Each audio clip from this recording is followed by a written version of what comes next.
মাহমুদ হোসেন 22তম প্রধান বিচারপতির শপথ কাল, আব্দুল ওয়াহাব মিয়ার পদত্যাগ। বিএনপি ছাড়া অংশগ্রহণমূলক নির্বাচন সম্ভব নয় বললেন সিইসি। রাষ্ট্রপতি পদে নির্বাচনে আব্দুল হামিদের পক্ষে মনোনয়নপত্র সংগ্রহ। চট্টগ্রাম টেস্টের তৃতীয় দিনে অনুজ্জ্বল বাংলাদেশি বোলাররা 4 রানের জন্য ডাবল সেঞ্চুরি বঞ্চিত কুশাল মেন্ডিস।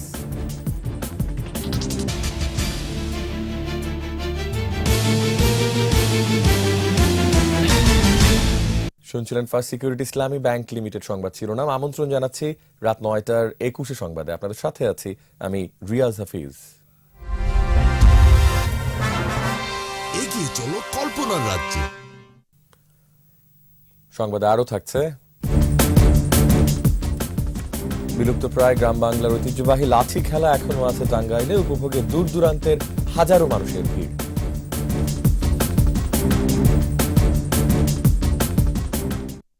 দেশের 22তম প্রধান বিচারপতি হিসেবে নিয়োগ পেলেন আপিল বিভাগের বিচারপতি সৈয়দ মাহমুদ হোসেন।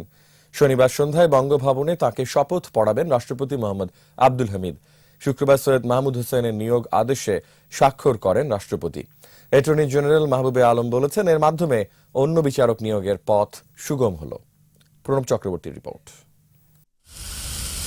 দীর্ঘ 2.5 মাস অপেক্ষার পর দেশের 22তম প্রধান বিচারপতি হিসেবে নিয়োগ পেয়েছেন আপিল বিভাগের বিচারপতি সৈয়দ মাহমুদ হোসেন। সংবিধানের 95 অনুচ্ছেদ অনুযায়ী রাষ্ট্রপতির দ্বারা নিযুক্ত হবেন প্রধান বিচারপতি। সেই অনুযায়ী রাষ্ট্রপতির অনুমোদন পাওয়ার পর প্রজ্ঞাপন জারি করে আইন মন্ত্রণালয়। সংবিধানের 16 সংশোধনীর রায় নিয়ে নানা নাটকীয়তার পর গেল 10ই নভেম্বর সিঙ্গাপুর থেকে পদত্যাগপত্র পাঠান সাবেক প্রধান বিচারপতি সুরেন্দ্র কুমার সিনহা। এরপর থেকে দেশের অন্যতম এই সাংবিধানিক শূন্যপদে আপিল বিভাগের জ্যেষ্ঠ বিচারপতি আব্দুল ওয়াহাব মিয়া ভারপ্রাপ্ত প্রধান বিচারপতি হিসেবে দায়িত্ব পালন করছিলেন। নতুন প্রধান বিচারপতি নিয়োগের বিষয়ে রাষ্ট্রের প্রধান আইন কর্মকর্তা বলেছেন, নিয়োগ নিয়ে সংকট নয়, অপেক্ষায় ছিল বিচার বিভাগ। এটা রাষ্ট্রপতি তার বিচার বিবেচনায় তিনি যাকে ভালো মনে করেন সেই ক্ষেত্রে জ্যেষ্ঠতম বিচারপতিকে প্রধান বিচারপতি না করে দ্বিতীয়তম বা তৃতীয়তম বিচারপতিকেও করার উদাহরণ আমাদের এখানে আছে, পৃথিবীর অন্যান্য দেশেও আছে। প্রধান বিচারপতি নিয়োগের ফলে আপিল বিভাগে হোক, হাইকোর্ট বিভাগে হোক, অন্যান্য বিচারপতি নিয়োগের ক্ষেত্রে আর কোনো প্রশ্ন থাকবে না। সৈয়দ মাহমুদ হোসেন অবসরে যাবেন 2021 সালের 30শে ডিসেম্বর, অর্থাৎ 3 বছর পর। হাইকোর্টে অতিরিক্ত বিচারপতি হিসেবে 2001 সালের 22 ফেব্রুয়ারি নিয়োগ পেয়ে 2003 সালে তিনি স্থায়ী হন। 2011 সালের 23 ফেব্রুয়ারি আপিল বিভাগে নিয়োগ পান সৈয়দ মাহমুদ হোসেন। শনিবার সন্ধ্যায় বঙ্গভবনে হবে নতুন প্রধান বিচারপতির শপথ অনুষ্ঠান। প্রণব চক্রবর্তী, 21 টেলিভিশন, ঢাকা। পদত্যাগ করেছেন ভারপ্রাপ্ত প্রধান বিচারপতি আব্দুল ওয়াহাব মিয়া। শুক্রবার সন্ধ্যায় রাষ্ট্রপতি বরাবর পদত্যাগপত্র পাঠিয়েছেন তিনি। 22তম প্রধান বিচারপতি হিসেবে আপিল বিভাগের দ্বিতীয় জ্যেষ্ঠ বিচারপতি সৈয়দ মাহমুদ হোসেনকে নিয়োগ দেওয়ার পর পদত্যাগের সিদ্ধান্ত নেন আব্দুল ওয়াহাব মিয়া। বয়সসীমা অনুযায়ী আব্দুল ওয়াহাব মিয়া দায়িত্ব পালন করতে পারতেন এবছরের 10ই নভেম্বর পর্যন্ত। গত বছরের 3রা অক্টোবর তৎকালীন প্রধান বিচারপতি সুরেন্দ্র কুমার সিনহা ছুটিতে গেলে প্রধান বিচারপতির দায়িত্ব ভার দেওয়া হয় আব্দুল ওয়াহাব মিয়াকে। রাষ্ট্রপতি নির্বাচনের জন্য বর্তমান রাষ্ট্রপতি আব্দুল হামিদের পক্ষে মনোনয়নপত্র সংগ্রহ করেছে জাতীয় সংসদের চিফ হুইপ আসম ফিরোজ। পরে তিনি জানান, অংশগ্রহণমূলক নির্বাচনে রাষ্ট্রপতি কার্যকর ভূমিকা রাখবেন। আর সাংবাদিকদের প্রশ্নের উত্তরে CEC K M Nurul Huda বলেছেন, বিএনপি ছাড়া অংশগ্রহণমূলক নির্বাচন সম্ভব নয়। আরো জানাচ্ছেন মামুন রশিদ। 21তম রাষ্ট্রপতি নির্বাচনে বর্তমান রাষ্ট্রপতি আব্দুল হামিদের পক্ষে মনোনয়নপত্র সংগ্রহ করতে সকাল 11টার দিকে নির্বাচন কমিশন কার্যালয়ে যান জাতীয় সংসদের chief whip Asma Firoz, whip Iqbalur Rahim সহ আওয়ামী লীগের কয়েকজন সংসদ সদস্য। প্রধান নির্বাচন কমিশনার কে এম নুরুল হুদার কাছ থেকে মনোনয়নপত্র সংগ্রহ করেন তারা। এরপর চিফ হুইপ বলেন, বর্তমান রাষ্ট্রপতির ইতিবাচক কর্মকাণ্ড ও দেশ জাতির কল্যাণে তার অবদানের কারণে আওয়ামী লীগ দ্বিতীয়বার তাকেই মনোনয়ন দিয়েছে। আমাদের সংখ্যাগরিষ্ঠতা আমরা বেশি, সেই হিসেবে আমাদের বিজয়ের সম্ভাবনা থাকে বেশি।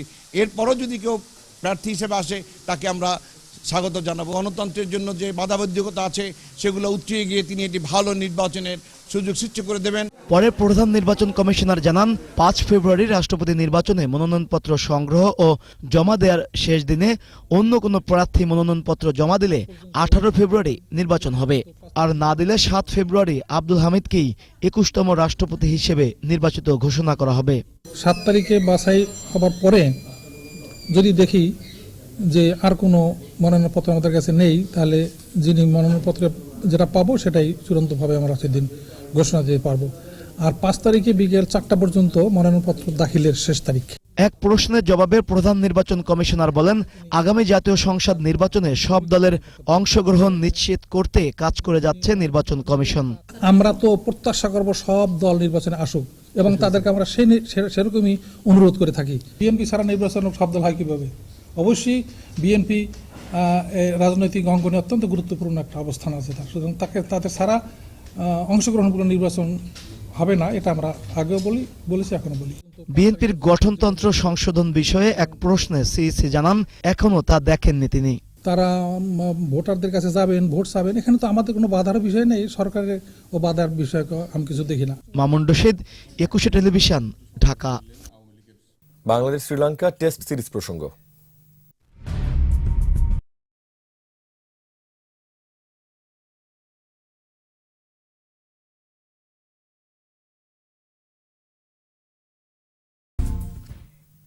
চট্টগ্রাম টেস্টের তৃতীয় দিন শেষে বাংলাদেশের চেয়ে 9 রানে পিছিয়ে শ্রীলঙ্কা।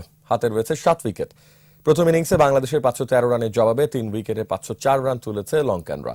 মাত্র 4 রানের জন্য জন্মদিনে ডাবল সেঞ্চুরি মিস করেন কুশল মেন্ডিস। আমন্ত্রণ আবারও রাত 9টার 21 সংবাদে। আগামী জাতীয় সংসদ নির্বাচন থেকে সরে যেতে বিএনপি নানা টালবাহানা করছে বলে মন্তব্য করেছেন আওয়ামী লীগের সাধারণ সম্পাদক এবং সড়ক ও সেতুমন্ত্রী ওবায়দুল কাদের। শনিবার শনির আখড়া ও মাতুয়াইলে 2টি ফুটওভার ব্রিজের উদ্বোধন করে কাদের বলেন, নির্বাচন যাতে করতে না হয় সেজন্য বিএনপি ধ্বংসাত্মক কার্যকলাপের দিকে নিজেদের নিয়ে যাচ্ছে। তবে বিশৃঙ্খলা সৃষ্টি হলে এর সমুচিত জবাব দেওয়া হবে বলেও হুঁশিয়ারি দেন ওবায়দুল কাদের। বিএনপি কোনো কর্মসূচি দিলে আওয়ামী লীগ পাল্টা কর্মসূচি দেবে না বলেও জানান ওবায়দুল কাদের।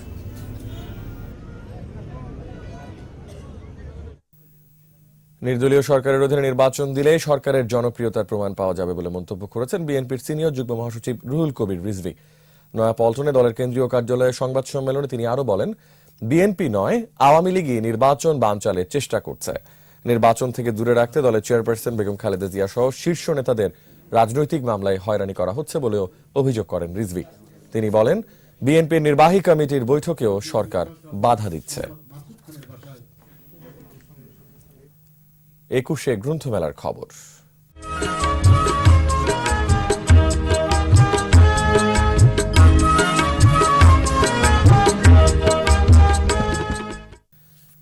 একুশে বইমেলার দ্বিতীয় দিন শুক্রবার হওয়ায় বাংলা একাডেমি আর সোহরাওয়ার্দী উদ্যান পরিণত হয় জনারণ্যে। প্রকাশকরা বলছেন, বেচাকেনা এখনো জমে ওঠেনি, তবে পাঠকের আগ্রহ নতুন লেখকদের বইয়ের প্রতি। আজ ছুটির দিনে শিশু প্রহরে মুখর ছিল শিশু চত্বর। ক্ষুদে পাঠকদের পাঠ মনস্ক করতে বিষয়বস্তু এবং বইয়ের ছাপার মান উন্নয়ন জরুরি বলে মনে করেন লেখকরা। স্মৃতিমণ্ডলের সহায়তায় বিস্তারিত আকবর হোসেন সুমনের রিপোর্টে। পাঠক লেখক প্রকাশকের মিলন মেলা এখন বাংলা একাডেমি চত্বর ও সোহরাওয়ার্দী উদ্যানে। শুক্রবার ছুটির দিনে মেলা প্রাঙ্গণে ঘুরেছেন পাঠক দর্শনার্থীরা। কেউ কেউ কিনেছেন বই, আবার কেউ সংগ্রহ করেছেন বইয়ের তালিকা। নতুন লেখকদের তো আসলে যদি আমরা ইন্সপায়ার না করি তাহলে ওনারা উঠবে কি করে। বই খোঁজার চেষ্টা করি যে বইগুলোর মধ্যে কিছু আমাদের খোরাক, মনের খোরাক পাওয়া যায়। মুক্তমনা প্রকাশক দীপন স্মরণে এবার প্রথম দীপন স্মৃতি সাহিত্য পুরস্কার দেওয়া হয়েছে নবীন 7 লেখককে। জাগৃতি প্রকাশনীর আঙিনায় সামাজিক যোগাযোগ মাধ্যম ভিত্তিক গ্রুপ পেন্সিলের 7 তরুণ লেখকের বইয়ের মোড়ক উন্মোচন করা হয়েছে। আরো 6 জন লেখকের প্রথম বই বের হয়েছে, তারা সবাই নতুন। তো আমি মনে করি এই জিনিসটা নতুন লেখকদেরকে অনেক উৎসাহ দিবে, তারা আরো ভালো লেখার চেষ্টা করবে, কারণ এটা একটা প্রতিযোগিতার মাধ্যমে আমরা পাণ্ডুলিপিগুলো পেয়েছি। বিশিষ্ট জনেরা বলেছেন, ছাপার সংকলনের বাইরেও অনলাইন নির্ভর বইয়ের বাজার গড়ে ওঠা আশার সঞ্চার করছে। তথ্য প্রযুক্তির উত্থানের কালে আমরা দেখছি যে বিকল্প মাধ্যমে বই পাঠ সম্ভব। আমাজনে ঢুকে আমি বই পড়ে নিচ্ছি, কারণ তরুণরা সেই পাঠটি করছে।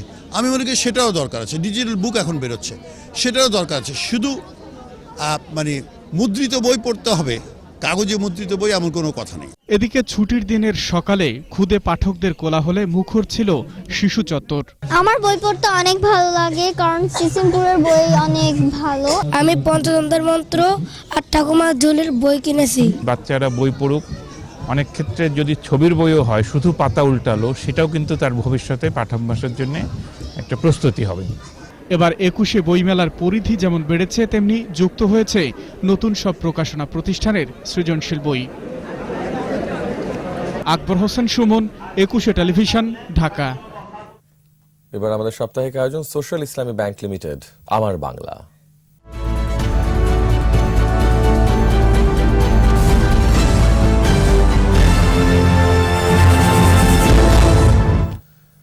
গ্রাম বাংলার ঐতিহ্যবাহী লাঠি খেলা, প্রযুক্তির আধিপত্যে এখন হারিয়ে যাচ্ছে সেই খেলা। তবে বংশ পরম্পরায় কিছু ব্যক্তি ধরে রেখেছেন সেই ঐতিহ্য। টাঙ্গাইলে লাঠি খেলা দেখতে ছুটে আসে দূর দূরান্তের হাজারো মানুষ। টাঙ্গাইল প্রতিনিধি কাজী রিপনের সহায়তায় মুশফিকা নাজরিনের রিপোর্ট। ব্রিটিশ শাসনামলে অবিভক্ত বাংলার জমিদাররা নিরাপত্তার জন্য লাঠিয়াল বাহিনী গড়ে তুলত। এই লাঠিয়াল বাহিনী জমিদারদের নিরাপত্তার পাশাপাশি বিভিন্ন উৎসব পার্বণে সরকি খেলা, ঘরে খেলা, ডাকাত খেলা, বানুটি খেলা সহ বিভিন্ন কসরত দেখাত। সেই থেকে বাংলার গ্রামীণ জনপদে জনপ্রিয় হয়ে ওঠে লাঠি খেলা। আগে এই খেলার কথা দাদা দাদি বা নানানের মুখে শুনতাম, কিন্তু দেখি নাই। কিন্তু সময়ের ব্যবধান আর প্রযুক্তির বিকাশের সাথে সাথে কমেছে লাঠি খেলার প্রচলন। তবে বংশ পরম্পরায় অনেকে ধরে রেখেছেন এই খেলা।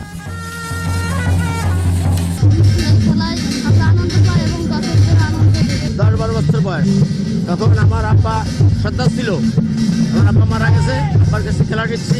আমরা সেই খেলাটা ধরে রাখছি, যাতে এই ভবিষ্যতের জন্য বাংলাদেশে এই খেলাটা থাকে। টাঙ্গাইল, গোপালগঞ্জে লাঠি খেলা দেখতে এখনো ছুটে আসেন হাজারো মানুষ।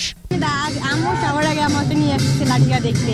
আগামীতে হলে আবারও পুরনো দিনের কথা মনে করিয়ে দিচ্ছে। ঐতিহ্যবাহী এই খেলা টিকিয়ে রাখতে বিভিন্ন পদক্ষেপ নেওয়ার কথা জানিয়েছে স্থানীয় প্রশাসন। আমরা ভবিষ্যতে আমাদের যে কোনো প্রোগ্রামে লাঠি খেলাটাকে অন্তর্ভুক্ত রাখবো এবং এই খেলার প্রসারের জন্য আমরা সর্বোত্তম সহযোগিতা করব। গ্রাম বাংলার ঐতিহ্যবাহী লাঠি খেলা ধরে রাখতে সরকারি পৃষ্ঠপোষকতার দাবি জানিয়েছেন সংশ্লিষ্টরা। মুশফিকা নাজনীন, 21শে টেলিভিশন। যমুনা ব্যাংক ফাউন্ডেশনের উদ্যোগে ও অর্থায়নে সিরাজগঞ্জে বিনামূল্যে চক্ষু, গাইনি, ডায়াবেটিস সহ বিভিন্ন রোগের চিকিৎসা দেওয়া হয়েছে। সিরাজগঞ্জের কাজীপুরে কান্দাইল রতনকান্দি ইউনিয়ন আলী আহমেদ উচ্চ বিদ্যালয় মাঠে বিনামূল্যে চিকিৎসা সেবা কার্যক্রম আয়োজন করা হয়। মেডিকেল ক্যাম্প উদ্বোধন করেন যমুনা ব্যাংক রিস্ক ম্যানেজমেন্ট কমিটির chairman engineer AKM Mosharraf Hossain. অনুষ্ঠানে আরও উপস্থিত ছিলেন যমুনা ব্যাংক ফাউন্ডেশনের চেয়ারম্যান আলহাজ নূর মোহাম্মদ, ব্যবস্থাপনা পরিচালক ও সিইও শফিকুল আলম, অতিরিক্ত ব্যবস্থাপনা পরিচালক মির্জা ইলিয়াস উদ্দিন আহমেদ সহ ঊর্ধ্বতন কর্মকর্তারা।